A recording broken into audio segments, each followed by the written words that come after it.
ওয়ালাইকুম। কোরআন মধুর বাণী কেমন আছো? আমি যখনই প্রিয় বন্ধুরা, শুনি আমি এই মুহূর্তে আমার মন ভরে পাঁচজন যায়। তালবে আলিমের সাথে কিন্তু আমার সাক্ষাৎ হয়ে গেল। এই মুহূর্তে তাদের একটু পরিচয় আমি জানবো। তোমার নাম কি? তাইকে ওসমানী, তোমার নাম? আব্দুল কাদের, তোমার নাম? মোহাম্মদ মাসুম বিল্লাহ, তোমার নাম? মোহাম্মদ আরিফ বিল্লাহ, তোমার নাম? মোহাম্মদ মেহরাব মোল্লা। তোমরা কোথা থেকে আসছো? কুসুমদিয়া মাদ্রাসা আমাদের পাশের গ্রাম। কুসুমদিয়া মাদ্রাসা থেকে কিন্তু তারা এসেছে। কি করতে আইছো? কি জন্য এই গ্রামে গ্রামে তোমাদের মতো কচি কাঁচা বাচ্চারা ছুটে আসছে? কি জন্য একটু বলবা? কি জন্য আসছো? ওয়াজ মাহফিলের কালেকশন করতে আসছো। আচ্ছা আচ্ছা, ওয়াজ মাহফিলের প্রতি বছরই তোমরা এই কালেকশনে এসে থাকো। তো এসেছো পরানপুর গ্রামে। কালেকশন হয়েছে, কি পেয়েছো একটু দেখতে পারি? কি পেয়েছো? এই যে চাউল পেয়েছো। চাউল সবাই চাউল দিছে না? যাই হোক, তোমরা প্রতি বছর এই টাইমে ওয়াজ মাহফিলে বেরো না? ও, তোমাদের বাড়ি কোথায় কোথায় এক একজনের? আমাদের বাড়ি লোহাগাড়া, গোপালগঞ্জ, দক্ষিণ ফুকরা, লোহাগাড়া, কুসুমদিয়ার নিজ গ্রামে না? ও, যাই হোক, তো তোমাদের জন্য রইল শুভকামনা। তো তোমরা কে কোন ইসে পড়তেছো? তুমি হলো হেফজোখানা, ক্রাত। চারজন হেফজোখানা, একজন হলো ক্রাতের ভিতরে আসো না?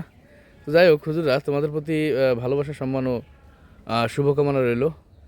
এবং এই কালেকশন, তোমরা প্রতি বছরই কালেকশনে বেরো, এটা আসলে কেমন দেখায়, কারণ তোমাদের পড়ার টাইম, তারপরে হয়তো বা বিভিন্ন জায়গা থেকে মাহফিলে অনেক মানুষ যোগ দেয়, তাই না? যার কারণে তোমাদের কিন্তু একটু কালেকশন করতেই হয়, তাদের তো খাওয়াইতে হবে, তারপর হুজুর আনতে হয় না? এবার কোথা থেকে বড় হুজুর আসবে? কোথা থেকে? নগরকান্দা থেকে। নাম কি হুজুরের? ও, আব্দুল গফফার দাবা, আব্দুল গফফার শেখ দাবা, তাই না? আচ্ছা, দাবা মানে কি? দাবা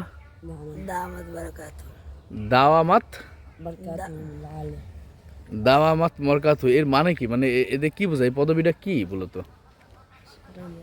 জানো এই পদবিটা? দাবা দাওয়ামাত বারাকাতুহু, অর্থাৎ এটা একটা সম্মানীয় পদবি না? যাই হোক হুজুর, তোমাদের আমার প্রতি আমার সম্মান আছে, তোমাদের প্রতি ভালোবাসা থাকলেও আমার সবসময়ই তোমাদের মঙ্গল কামনা করি। সবার তো আল্লাহ দিলে পিতামাতা বেঁচে আছে, যাক যাক, ভালো, খুব ভালো কথা। বাড়ি থেকে তো টাকা পয়সা তারা দেয়, খরচ দেয় না? খোরাকি খরচ দেয় না? ভবিষ্যতে কি হওয়ার ইচ্ছা তোমার? বড় একজন আলেম। তোমার? তোমার বড় একজন আলেম। তোমার? তোমার? তোমরা বড় একজন আলেম হতে চাও, সবাই আলেম হতে চাও, কিন্তু এরপরে আর্নিং কি করবে? মানে কিভাবে জীবিকা নির্বাহ করতে চাও? কিভাবে তুমি তোমার আয়কে বৃদ্ধি করতে চাও? মাদ্রাসায় শিক্ষকতা করার ইচ্ছা না তোমার? তুমিও মাদ্রাসায় শিক্ষকতা? তুমি? তুমি? তুমি কেউ মাহফিলে ওয়াজ করতে যাবা না? কেউ মাহফিলে ওয়াজ করে টাকা ইনকাম করতে চাও না? কেন চাও না? মাহফিলে ওয়াজ করলে তো একটা ওয়াজ গেলেই 30, 50, 60, 70, 80 হাজার, 1 লাখও দেয়, তাই না? এই টাকাগুলো ইনকাম করতে তোমরা চাও না? টাকা তো মাদ্রাসায় পড়ালে পাবো। মাদ্রাসায় পড়াইলে তো পাবা, সেটা তো একটা বেতন পাবা, কিন্তু মাহফিলে যখন ডাক পাবা, বড় হুজুর হয়ে যাবা, সারা বাংলাদেশ থেকে তোমাকে ডাকবে, এমনকি বিদেশ থেকেও ডাকে, তখন তোমার কি ভালো লাগবে না? তো সবাই মিলে যদি একটা সূরা, সবাই একসাথে একটা সূরা আমাকে একটু, তোমরা যদি একটু পড়ে শোনাও, আমি খুব খুশি হব। একটা সূরা শোনাবে? শোনাবে? সবাই কোন সূরাটা পড়বে একটু বলো তো? সূরা ফাতিহা। সূরা ফাতিহা।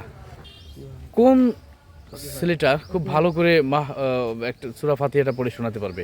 একজনই শোনাও, একসাথে দম থাকবে না, সবাই পারবে না। তুমি শোনাবে, তুমি হবু হাফেজ, অর্থাৎ ভবিষ্যতে হাফেজ হবে। ঠিক আছে, হাফেজ সাহেব, শুরু করো তুমি।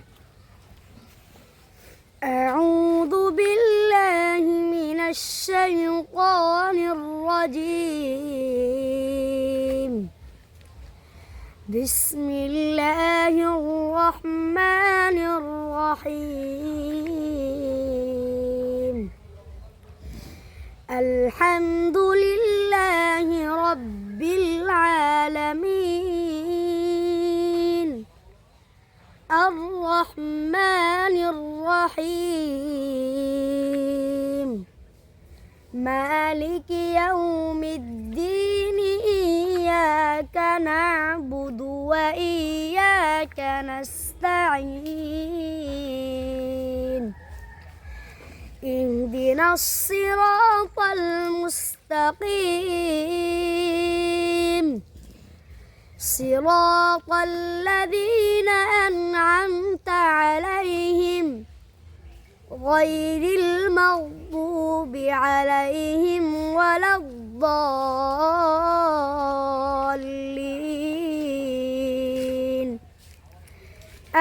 آمين আমিন সুম্মা আমিন। অসাধারণ লাগলো, অসাধারণ লাগলো, খুব সুন্দর কণ্ঠ তোমার, চমৎকার গেয়েছো। তো তোমাদের আমি কষ্ট দিলাম, এখন তোমরা তোমাদের কর্মে চলে যাও। ভালো থেকো সবাই, আসসালামু আলাইকুম।